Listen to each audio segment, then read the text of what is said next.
নমস্কার, শুরু করছি আজকের সংবাদ।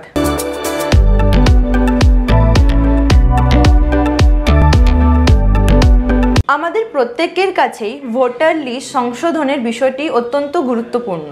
এই কাজে যাতে কোনো রকম গাফিলতি না থাকে তার জন্য ভোটারদের বাড়ি বাড়ি গিয়ে তাদের বোঝানো হচ্ছে বলে জানালেন বর্ধমান শহরের 29 নম্বর ওয়ার্ডের কাউন্সিলর তথা পুরসভার এমসিআইসি সুশান্ত প্রামাণিক। তিনি বলেন, গত 12ই নভেম্বর থেকে এই ভোটার লিস্ট সংশোধনের কাজ শুরু হয়েছে। সারা রাজ্যের পাশাপাশি এখানেও এই কাজ চলছে। এই সংশোধনের কাজ চলবে আগামী 12ই ডিসেম্বর পর্যন্ত।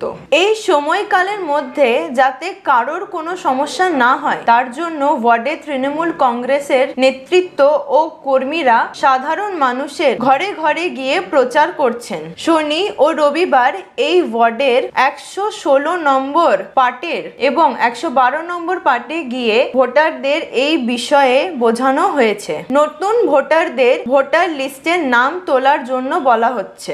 যাদের নাম বিয়োজনের প্রয়োজন আছে কিভাবে তা করবেন সেই কথাও বলা হচ্ছে। যারা নাম সংশোধন করবেন তাদেরও সেদিকে নজর দেওয়ার কথাও বলা হচ্ছে।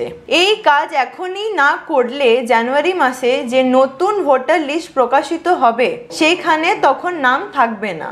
সেই ধরনের সমস্যা যাতে না হয় তার জন্যই ওয়ার্ডে বুথে যেখানে বুথ লেভেল অফিসাররা বসছেন সেখানে গিয়ে তাদের সঙ্গে যোগাযোগ করার কথা ভোটারদের বলা হচ্ছে বলে জানালেন সুশান্ত বাবু। তিনি বলেন, প্রয়োজনে আমরা ভোটারদের কাছে ফর্ম পৌঁছে দিচ্ছি, তারা যাতে দ্রুত তা পূরণ করে জমা দেন সেই কথাও বলা হচ্ছে তাদের।